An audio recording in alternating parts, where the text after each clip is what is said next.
Derrotaré a los fuertes. Voy a vencer al más fuerte de toda la nación. ¡Deténganse hasta que se les antoje!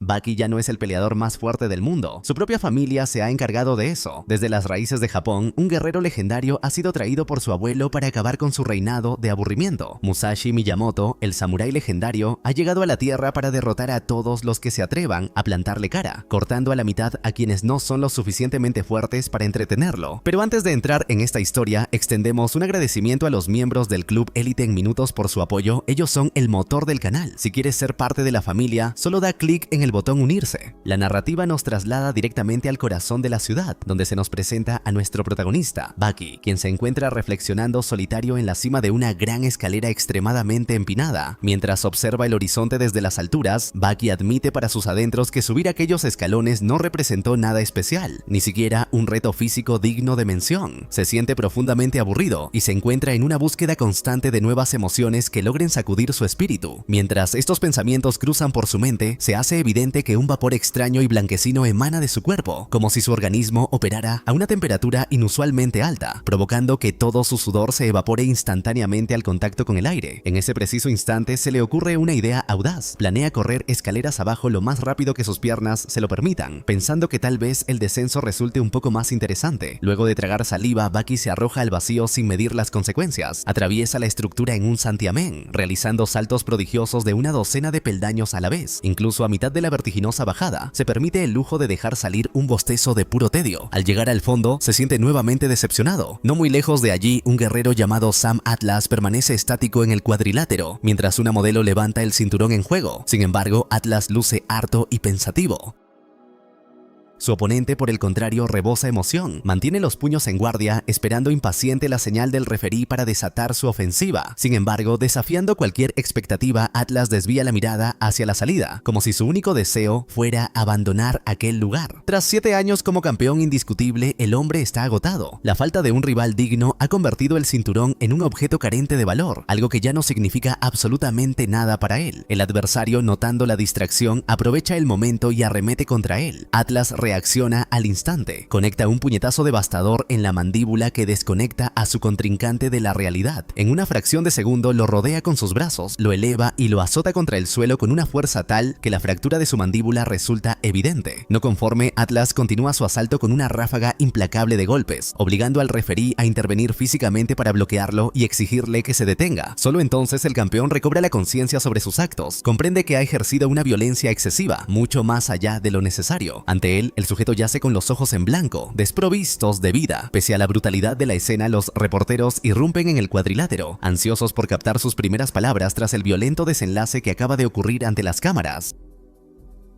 Atlas anuncia formalmente su retiro definitivo de los cuadriláteros. Ya no encuentra sentido alguno en seguir enfrentándose a rivales que considera muy inferiores. Esa misma tarde, le confiesa al maestro Tokugawa que no ha podido borrar de su mente la legendaria pelea de los Hanma. Aquella fue la primera vez que pudo presenciar la perfección absoluta en el combate, y ahora desea fervientemente probar sus propias habilidades contra ese chico al que llaman Baki. Sabiendo que Tokugawa actúa como su promotor, le suplica con insistencia que organice el encuentro. Está plenamente dispuesto a renunciar a cualquier clase de pago por la contienda. Tokugawa puede conservar la totalidad de las ganancias, pues a Atlas solo le interesa medir su fuerza contra un verdadero peleador. Contra todo pronóstico, Tokugawa le asegura que podrá pelear esa misma noche. No piensa hacerle perder más tiempo, ya que ha venido buscando un desafío y finalmente lo ha conseguido. El anciano realiza una llamada a Baki en ese preciso instante, dejando el combate pactado para unas horas después. Atlas queda atónito ante la rapidez de la gestión, pero acepta el reto sin dudarlo. Al encontrarse frente a frente, Atlas queda perplejo al observar a Baki. El joven tiene apenas la mitad de su tamaño y parece casi un niño. Sin embargo, cada cicatriz en su cuerpo es una historia de dolor acumulado. Atlas lo observa fijamente y comprende que, a pesar de su juventud, tiene ante sí a un auténtico guerrero.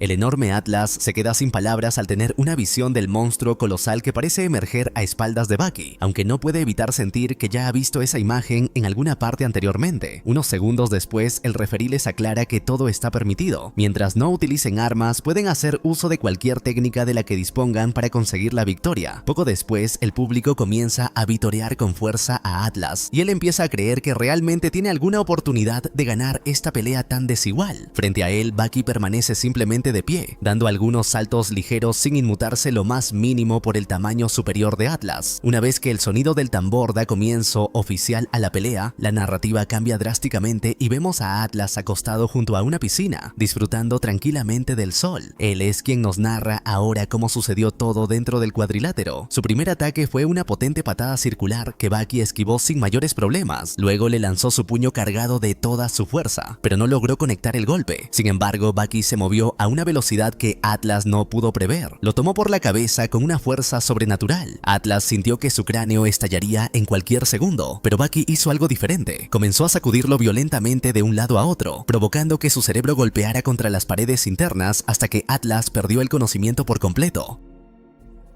La pelea duró solo unos segundos y ahora Atlas comprende finalmente que existen personas cuyo nivel está a una distancia inalcanzable para él. Extrañamente se siente feliz con su derrota. No muy lejos de allí, el maestro Tokugawa se reúne con Hitoshi, quien los guía a través de su laboratorio para mostrarles los últimos avances. Sin embargo, antes de ver los resultados, deben descender a 366 metros de profundidad utilizando un superascensor de última tecnología. Una vez en las instalaciones, Tokugawa le muestra al primer ministro los restos conservados de Musashi Miyamoto.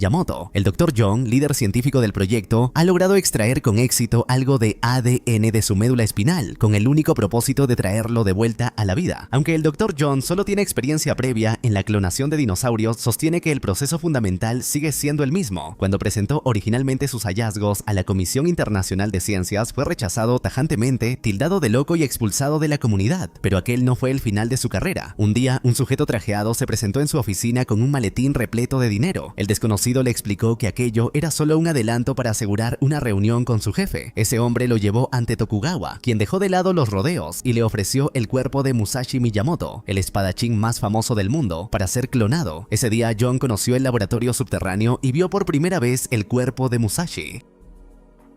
Fue él quien logró extraer con éxito el ADN de su médula espinal y descubrió con asombro que poseía rasgos felinos. Además, sus huesos eran notablemente más gruesos que los de un humano normal, asemejándose más a una armadura biológica que a cualquier otra estructura conocida. Otro guerrero que no ha parado de entrenar tras presenciar la mítica pelea entre padre e hijo es Katsumi, quien ha pasado días enteros junto a Goki perfeccionando su técnica de patada cortante. Al finalizar el entrenamiento, su maestro le comenta que su padre, Doppo, también se encuentra entrenando arduamente, aunque ha decidido hacerlo en total soledad, bajo la cascada junto a la montaña. Sumado a esto, Isomotobe lleva también varias semanas internado en el bosque. Al igual que él, todos los peleadores están entrenando con una intensidad sin precedentes. Parece que el enfrentamiento de Bucky despertó algo profundo y salvaje en cada uno de ellos. Kosho, Kureha, Jack y Kaio entrenan cada uno a su manera. Todos comparten el deseo ferviente de volverse más fuertes. Incluso el señor Oliva ha recibido un trato especial en la cárcel para poder entrenar a deshoras. El único que se mantiene igual que antes es Kaoru, aunque quizás esté planeando algo diferente. Ahora que estamos al tanto de todos, volvemos al laboratorio, donde John utiliza una pipeta milimétrica para introducir el ADN de Musashi en un óvulo de rápido crecimiento. En tan solo 28 días tendrán un feto listo. La clonación tiene un tiempo estimado de 11 meses, pero en el laboratorio todos pueden ver ya cómo el enorme cuerpo de Musashi Miyamoto crece y se forma lentamente dentro del vial gigante, construido específicamente para él. Cuando el momento llega, el Dr. John da la orden y el nacimiento comienza. Unos minutos después, Musashi llega al mundo como un adulto perfecto. Tras cortarle las uñas que han crecido en exceso durante el periodo de maduración, los doctores lo trasladan a su habitación privada. Tokugawa no puede evitar llorar al ver la perfección del resultado. Pronto, el mundo conocerá al verdadero hombre más fuerte de la historia, y los constantes bostezos de aburrimiento de Bucky finalmente terminarán. A la mañana siguiente, Kaoru se presenta ante Tokugawa para hacerle una petición similar a la de Atlas. Quiere enfrentarse al ogro. No ha podido olvidar aquella pelea de hace 5 años donde fue humillado y sus huesos terminaron rotos. Ahora se siente listo para el encuentro, así que le pide al anciano que lo traiga de vuelta a la ciudad para tener un enfrentamiento definitivo. Aunque el cuerpo de Musashi Miyamoto fue creado de manera impecable, han pasado 81 horas desde su nacimiento y todavía no existe actividad cerebral. Ante esta crisis, John ha convocado a los expertos más grandes del mundo para que lo ayuden a resolver este inesperado problema.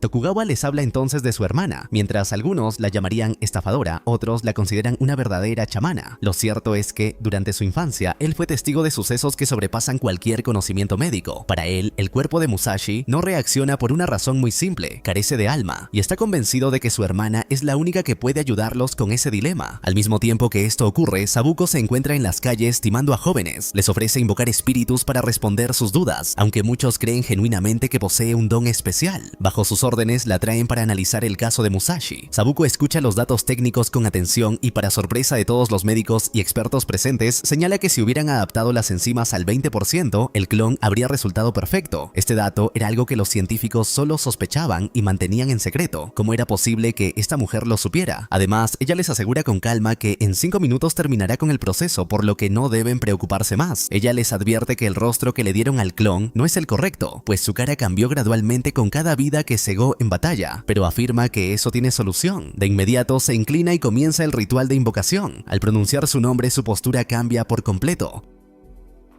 Sabuko se acerca al cuerpo inerte de Musashi y le planta un beso. Acto seguido, los sensores que monitorean las ondas cerebrales se activan y se vuelven locos. El cuerpo del clon experimenta una transformación súbita. Múltiples cicatrices aparecen de la nada sobre su piel y su rostro. Anteriormente perfecto, se convierte en algo radicalmente diferente y feroz. En un instante, Musashi despierta. Su primer acto es tomar a Sabuko por el rostro y arrojarla lejos con desdén, para luego amenazar con matar a todos los presentes si no responden a sus preguntas de inmediato. Tras 2 horas de explicaciones sobre el complejo proceso de su retorno, Tokugawa le revela que ha sido traído de vuelta con el único propósito de pelear, y Musashi acepta el desafío sin dudarlo ni un segundo. Sin embargo, la era moderna resulta demasiado abrumadora para ser asimilada tan rápido. Al guerrero le toma tiempo adaptarse, o al menos aceptar que ya no se encuentra en el Japón imperial, aquel mundo donde reinaban los caballos y las katanas. Tokugawa lo conduce finalmente hasta la arena de combate. Allí, entre la arena mezclada con los dientes de quienes muerden el polvo, Musashi se siente por fin cómodo en la actualidad.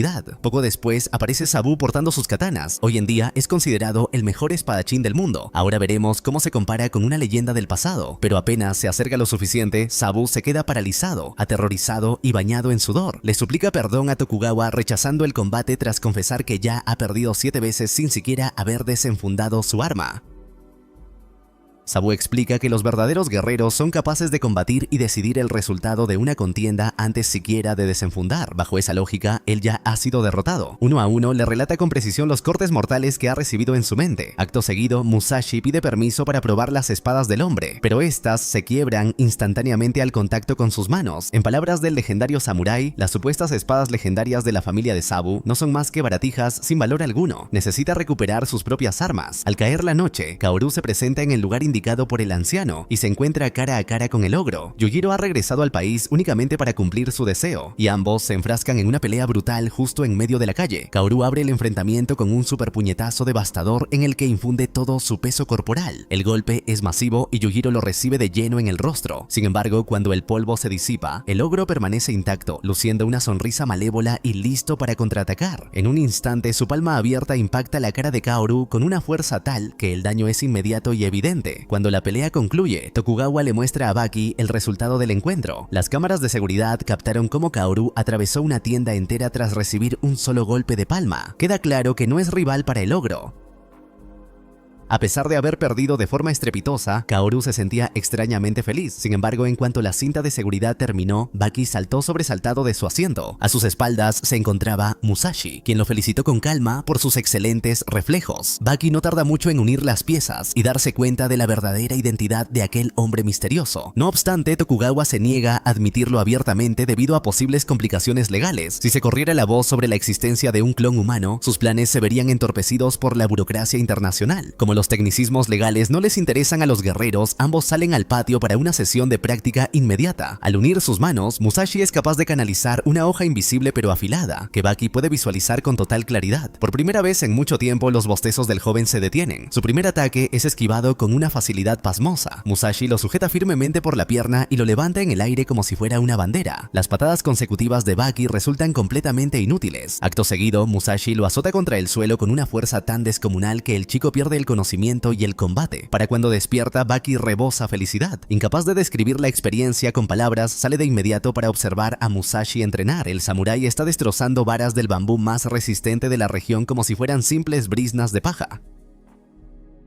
A pesar de que Tokugawa le asegura que Baki es el hombre más fuerte de la Tierra, Musashi no se muestra impresionado. Admite que el joven puede ser fuerte, pero afirma que no es un verdadero guerrero. Tras esto, rechaza una revancha inmediata y le pide permiso al anciano para salir a explorar. En ese momento, Baki se siente profundamente insultado, por lo que decide atacarlo con su jab supersónico. El golpe es directo y preciso, logrando que Musashi se tambalee. Sin embargo, el samurái confiesa que simplemente no conocía ese tipo de ataque moderno y que decidió no esquivarlo a propósito para experimentar la técnica. Tras este intercambio, Musashi decide finalmente tomar al chico en serio y le ofrece una nueva oportunidad de enfrentarlo, pero esta vez en un duelo a muerte. Baki acepta el desafío y prepara su postura de combate, pero Musashi es capaz de leer y prever cada uno de sus movimientos con antelación. No solo detiene a Baki antes de que éste pueda siquiera iniciar su maniobra, sino que utiliza su espada canalizada para propinarle un corte transversal desde el hombro hacia abajo. No había sangre ni una herida abierta en la piel, solo un dolor interno insoportable, como si su cuerpo se separara sin hacerlo físicamente. Movido únicamente por el instinto y el dolor, Baki intenta atacar de nuevo, pero Musashi lo esquiva con elegancia. Tras felicitarlo por haber soportado el impacto, el samurái se marcha para conocer el mundo moderno. Apenas se aleja, Baki cae al suelo completamente inconsciente.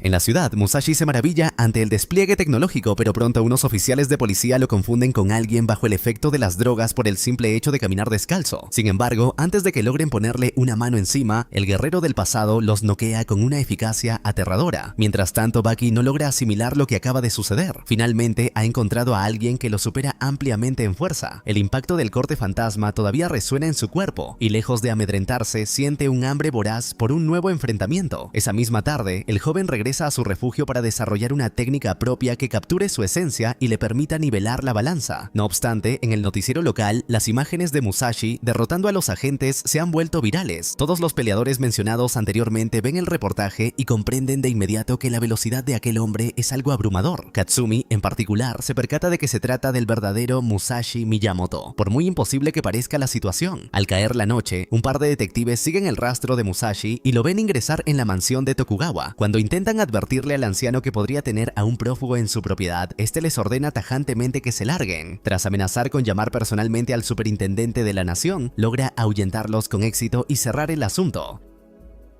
En la habitación contigua, Doppo espera con ansiedad la oportunidad de solicitar un duelo contra Musashi. Una vez que el legendario samurái aparece, el encuentro se pacta de inmediato. Sin embargo, antes de cruzar golpes, Doppo decide realizar una exhibición de sus habilidades. Aunque el karateka destroza bloques de piedra y maderas como si sus manos fueran auténticas navajas, la demostración no logra impresionar a Musashi, quien simplemente se pone en guardia y le pide que lo ataque con toda su fuerza. Antes de que Doppo pueda siquiera establecer su posición de combate, Musashi lo alcanza con sus espadas de energía canalizada. Mientras el hombre calvo intenta asimilar el agudo dolor que recorre su cuerpo, Musashi lo impacta de lleno con un jab que aprendió tras observar a Baki. En un instante la sangre brota de su nariz y boca, pero Doppo se niega a ser derrotado. Desea enfrentarse al samurái en su máxima capacidad y le exige que empuñe una espada real, pues desprecia las ilusiones. Tokugawa autoriza que Musashi utilice una hoja verdadera, consciente de que esto podría significar la muerte de Doppo, quien acepta el riesgo sin dudar. Musashi se ríe, burlándose de que Doppo se haga llamar el dios de las artes marciales. Harto de las provocaciones, Doppo se abalanza con su mejor ofensiva, pero una milésima de segundo antes de que su golpe conecte, Musashi desenfunda su katana y lanza un tajo letal justo en el centro de su rostro.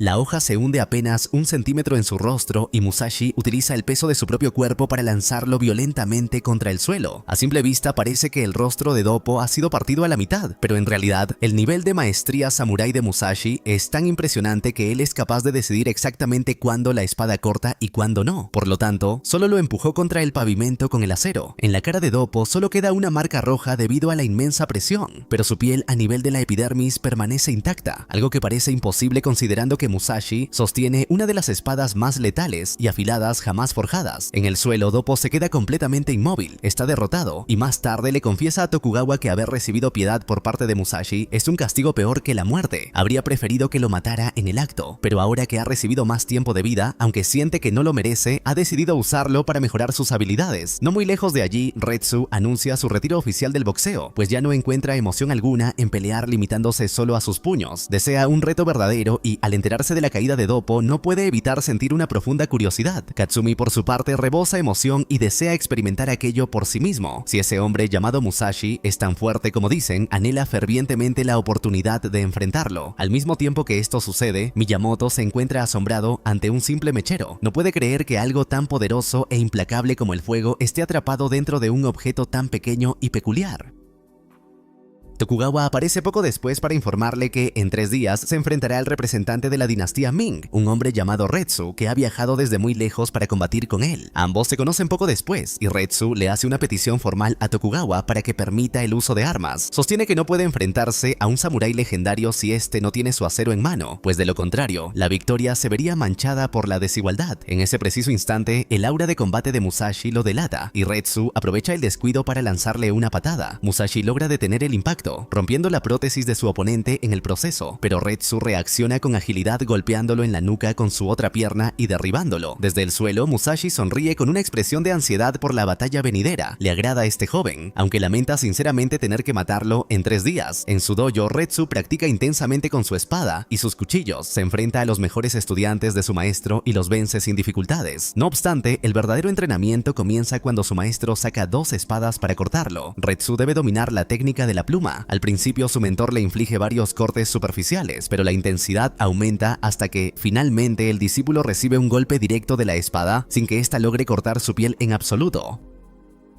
En su lugar, Retsu gira con una rapidez asombrosa. Su cuerpo disipa por completo la fuerza del impacto al rotar en la misma dirección del corte, permitiendo que su piel permanezca intacta incluso al entrar en contacto directo con el filo. Tras 4 intentos fallidos, Retsu logra finalmente dominar el Shaoli, la técnica del viento, y se siente profundamente orgulloso de su progreso. Sin embargo, Motobe aparece de entre las sombras para advertirle que aquello no será suficiente para vencer a Musashi. Ser una pluma no basta contra tal leyenda. El propio Miyamoto demuestra esta verdad durante su sesión de entrenamiento. Se posiciona bajo un árbol y con una velocidad sobrehumana corta cada hoja que cae 2 veces en un solo instante. Al final, una pluma de un ave asustada desciende lentamente y él la rebana sin la menor dificultad. El secreto de Musashi reside en su técnica del filo. Es capaz de manipular el comportamiento del acero a su antojo mediante la posición de su cadera. Puede hacer que el corte sea liso o cerrado, plano o redondo. En esencia, su espada imita todas las hojas existentes según su postura. Cuando finalmente transcurren los 3 días, la arena se encuentra abarrotada. En el centro, una montaña de arena con diversas armas enterradas sirve como preludio de lo que está por venir. Por primera vez en la historia, se llevará a cabo un combate a muerte con armas, y el público aguarda en un silencio sepulcral, consciente de que están a punto de presenciar el posible final de un hombre.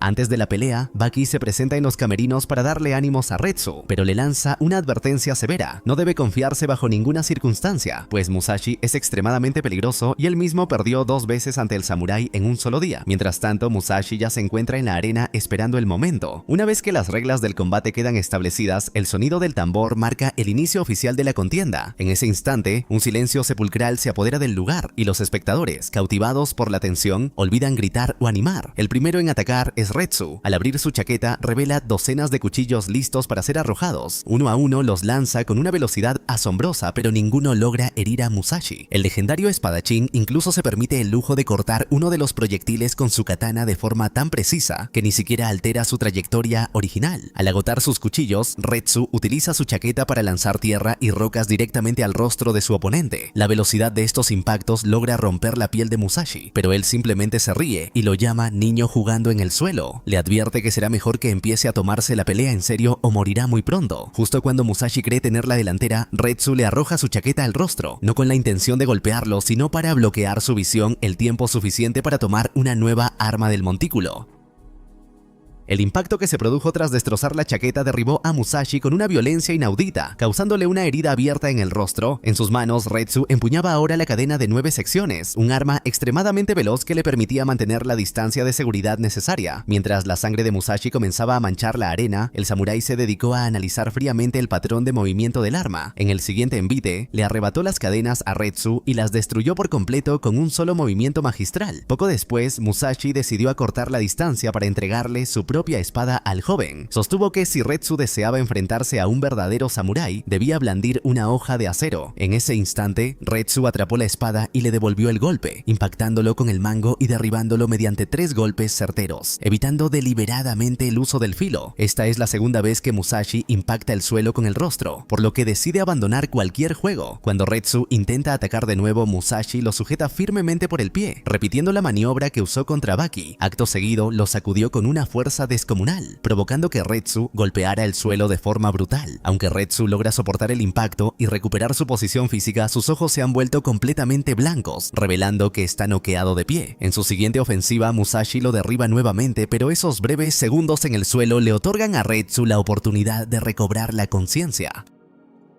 Dando inicio a un combate cercano, la brutalidad se intensifica hasta que los huesos comienzan a crujir y el brazo de Retsu termina fracturado bajo la presión. Cuando el guerrero chino logra levantar la mirada entre el dolor, observa que Musashi está seleccionando con calma una nueva arma de la pila enterrada en la arena. Sin más opciones a su alcance, Retsu considera sus alternativas y termina imitando la postura de combate característica de Baki. En ese preciso instante, Musashi lo ataca con un machete de forma brutal. La hoja impacta de lleno en la cara de Retsu, pero milagrosamente la posición de la cadera de Musashi ha inhabilitado el filo en el último segundo. Contra todo pronóstico, Retsu aprovecha la inmensa fuerza que Musashi ha impreso en su golpe y realiza una voltereta increíble, utilizándola como impulso para conectar una patada que impacta directamente en el rostro del samurái. El golpe causa un gran daño al guerrero legendario, quien apenas logra reincorporarse. Durante los segundos posteriores, Retsu duda demasiado tiempo sobre si debe acabar con la vida de su oponente. Para cuando finalmente se decide a atacar, Musashi lo atrapa utilizando las cintas de su propio traje. Musashi rodea sus piernas y cuello con una fuerza asfixiante, logrando envolverlo en un capullo donde Retsu queda completamente inmovilizado. Se encuentra maniatado por una llave que no supo prever ni contraatacar. Para Retsu, este momento es idéntico al que vivió Doppo. Haber sido sometido de tal forma tras hacerse llamar maestro de las artes marciales representa una humillación mucho peor que la muerte misma.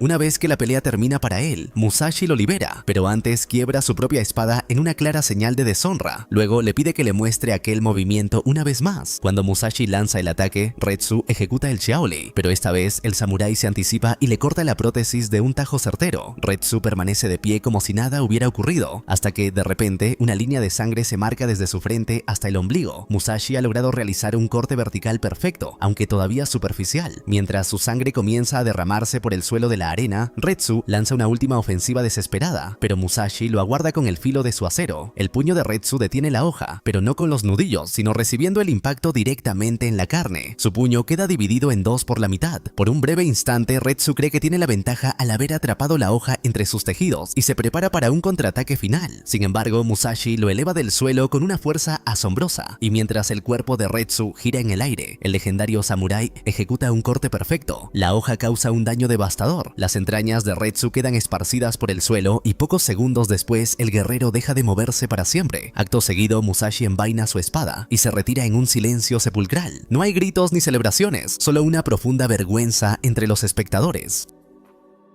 El equipo médico ingresa a la arena a toda prisa, pero la realidad es tajante. Ya es demasiado tarde para Retsu. Su cuerpo debe ser unido mediante vendas para poder presentarlo en el funeral. La vida lo abandonó en el instante de aquel tajo final. Entre sollozos, Tokugawa se lamenta profundamente por haber organizado el encuentro, pero el arrepentimiento llega tarde. Musashi Miyamoto camina entre los presentes como una fuerza de la naturaleza, y parece no haber nadie en esta era capaz de frenar su avance. A la mañana siguiente, Musashi admite que Retsu logró cautivarlo genuinamente. La fuerza con la que el guerrero chino oprimió el acero con su puño destrozado fue algo sobrehumano. Sin embargo, su voluntad flaqueó un milisegundo antes del final, y esa pequeña grieta permitió que el samurái lo sorprendiera. Esa es, según Musashi, la única razón por la que Retsu ahora está muerto. Acto seguido, le confiesa a Tokugawa que está ansioso por su próxima batalla y le exige saber quién es el siguiente oponente en la lista. Mientras tanto, Baki busca a Motobe para pedirle que le enseñe técnicas antiguas de combate, pero el maestro se niega rotundamente. Su resolución es firme: él protegerá a los peleadores modernos de la letalidad de Musashi. Baki, ofendido, le advierte que no sea tan arrogante y que no es su deber cuidarlos, pues todos allí son guerreros y aceptan el riesgo. Ante esto, Motobe lo desafía a que lo ataque con todo lo que tiene, decidido a demostrarle gráficamente a qué tipo de monstruosidad se enfrentan realmente. Baki le hace caso y se abalanza sobre él con ferocidad. De repente, una gran nube de humo le arrebata la visión y para cuando logra reaccionar, siente el frío metal de una daga en la parte trasera de su cuello. Motobe la sostiene con firmeza y le advierte que Musashi proviene de una época donde la derrota significaba la muerte. No existen las segundas oportunidades en su mente, a diferencia de ellos, que son peleadores y aprenden un poco más en cada combate. Miyamoto viene de batallas reales, no es un deportista, es un guerrero, y esa es la primera lección que debe aprender. De vuelta en la mansión de Tokugawa, la policía ha acudido en masa para arrestar a Musashi por el asesinato de Retsu, pero este rompe las cadenas que intentan ponerle con una facilidad pasmosa, mientras el anciano les advierte a los oficiales que están a punto de cometer un error irreparable. Ya en la estación central, Takeho, el sargento de policía y campeón nacional de Kendo, espera ansioso para batirse en duelo con Musashi. Desea fervientemente probar sus habilidades contra el espadachín legendario. Al ver aquellas armas de madera sin filo, Musashi se siente profundamente insultado. Camina directo hacia Takeho y lanza un ataque simple pero devastadoramente directo. En un instante, el arma de madera se desintegra en fibras y la fuerza bruta del impacto recorre el mango, sacudiendo el cuerpo de Takeho con tal violencia que lo derriba por completo ante la mirada atónita de los presentes. Con Takeho derrotado y humillado, Shibukawa aparece de entre la multitud de oficiales y lanza algunos cumplidos sarcásticos. Acto seguido, le pide a Musashi que, por favor, estreche su mano. En cuanto el samurái accede, queda atrapado instantáneamente en la técnica del maestro. Musashi siente de pronto como si su propio cuerpo pesara 1 tonelada. No puede moverse ni soltarse, y apenas unos segundos después termina tendido en el suelo. Antes de que Musashi pueda procesar lo que ocurre, Shibukawa lo golpea directo en el rostro y le aclara con frialdad que Retsu era su amigo. Musashi se incorpora poco después, aceptando el golpe con una calma inquietante al entender que el anciano solo se estaba desahogando por su camarada caído. Intrigado, le pide que le explique la naturaleza de esa técnica. Shibukawa menciona el Aiki, una habilidad desarrollada siglos después de que Miyamoto muriera. En ese momento, Musashi propone un combate de exhibición, pero mientras el viejo se extiende hablando sobre las maravillas de su arte, el samurái ataca sin previo aviso, lanzando un tajo con sus espadas de energía canalizada. Shibukawa cae al suelo retorciéndose de dolor por unos segundos, pero logra ponerse de pie y admite la cruda realidad. El Aiki no es suficiente cuando te enfrentas a un cuerpo biológicamente perfeccionado y a una voluntad tan afilada. Confiesa que no sería capaz de vencerlo ni aunque lo intentara 1000 veces. Con ese entendimiento mutuo, ambos se dan la mano y el maestro le agradece por no haberse extralimitado ni haberle quitado la vida. Siguiendo los pasos de Baki, Yujiro manda a llamar a Motobe para exigirle información sobre Musashi Miyamoto, pero este se niega rotundamente a cooperar. Ha jurado que no permitirá que nadie más se enfrente a ese monstruo, temiendo que todos terminen con el mismo destino que Retsu. Sin embargo, esa no es una decisión que Motobe pueda tomar. Esa misma tarde, Yujiro ya se encuentra en la mansión de Tokugawa, bebiendo sake con Musashi y compartiendo un momento extrañamente ameno antes de la inminente carnicería. La tensión estalla cuando Yujiro abre la siguiente botella con un movimiento tan letal que un fragmento de vidrio sale disparado, incrustándose en el rostro de Musashi. Al ver su propia sangre, el samurái comprende que el enfrentamiento ha comenzado. Ambos salen al patio en busca de espacio. El ogro frente a Musashi Miyamoto, un combate que definirá la historia. El primer golpe que recibe Musashi es el mismo impacto devastador de palma que lanzó a Kaoru a través de la tienda. La fuerza es tal que lo hace retroceder varios metros. En su contraataque, Musashi intenta rebanar al ogro, pero Yujiro atrapa la espada con sus manos desnudas. En respuesta, el samurái utiliza el impulso para arrojarlo por el aire. Yujiro libera entonces un aura aterradora y Musashi recurre a su técnica de los 2 cielos para cortarlo por la mitad. Sin embargo, solo logra infligirle un rasguño en la pierna. Musashi lanza un tajo directo al cuello, pero Yujiro lo detiene en seco y contraataca con un golpe de tal magnitud que lo derriba. La hoja del samurái apenas lo ha arañado, pero Musashi termina en el suelo, retorciéndose por el dolor del impacto. En ese instante, Musashi queda gratamente sorprendido. Decide dejar las espadas físicas por un momento y tomarse la pelea en serio. Ataca a Yujiro con todo su arsenal de espadas de energía canalizada, pero el tajo es recibido inesperadamente por Motobe, quien se interpone en la trayectoria para proteger al ogro. Motobe queda tan malherido que el combate se interrumpe de inmediato. Para cuando recupera el conocimiento, tanto Musashi como Yujiro se han marchado. Aún convaleciente, le suplica a Tokugawa que organice un duelo oficial igual al de Retsu, con todo permitido. Advierte que, si no se le concede, seguirá interfiriendo en cada combate, pues considera a Musashi una amenaza que solo él puede eliminar. Esa misma noche, Tokugawa le informa a Jack Hammer que, para llegar a Musashi, primero deberá pasar por encima de Motobe. Jack, fiel a su naturaleza, acepta el reto sin dudar. Poco después, lo encuentra en un parque y lo desafía a una pelea inmediata. A pesar de que Hammer mide 2,5 metros de puro músculo, Motobe lo recibe de forma poco convencional. Le lanza una colilla de cigarrillo encendida al rostro para distraerlo, le propina una patada y desenfunda profunda un boken para asestarle un golpe seco y certero en la cabeza. En ese segundo, Hammer comprende la cruda realidad. No está en un ring con reglas ni árbitros. Esto es una batalla de supervivencia entre guerreros donde cualquier objeto es un arma letal. Jack intenta contraatacar con una patada devastadora, pero Motobe, haciendo gala de su arsenal oculto, saca una espada de su espalda y le inflige un corte profundo en el tobillo, comprometiendo la estabilidad del gigante. En ese instante, Jack lanza una mordida feroz al hombro de Motobe con tal potencia que amenaza con arrancarle el brazo. Sin embargo, en un segundo los dientes del gigante se parten y salen disparados en todas direcciones. Motobe lleva puesta una pechera de aramida, un material blindado de alta tecnología, y con ese truco ha tomado la ventaja definitiva. Jack acaba de aprender por las malas la diferencia entre un peleador y un guerrero. Si no puede superar las trampas de Motobe, no tiene ninguna posibilidad contra Musashi. Furioso y humillado, Jack atrapa a Motobe y descarga una ráfaga de cientos de puñetazos, acorralándolo contra un árbol. Pero el maestro del Jujutsu no se detiene. En un descuido, Motobe le arroja varios kunais y despliega una cadena con la que asesta un golpe devastador en la cabeza de Jack, logrando inmovilizarlo por completo. Aunque logró que Motobe gastara parte de su arsenal, no estuvo ni cerca de la victoria. Ahora, Jack debe retirarse en derrota, sin saber que Motobe, al vencerlo, acaba de salvarle la vida de una muerte segura a manos de Musashi. A la mañana siguiente, un barco destrozado y retorcido como si fuera papel atrae la atención de las autoridades. De repente, un cocodrilo prehistórico de varias toneladas surge del agua para atacar, pero Pickle aparece sobre su lomo, lo sujeta por la cola y lo arrastra con una fuerza abrumadora hacia las profundidades de la alcantarilla. Musashi, observando todo a través de la televisión, queda fascinado y le ordena a Tokugawa que lo lleve ante esa bestia. Motobe también ve las noticias y se encamina al mismo lugar, preparando el escenario para un final de temporada explosivo. Un triple combate de suspenso entre la fuerza bruta de Pickle, la astucia de Motobe y el acero letal de Musashi Miyamoto.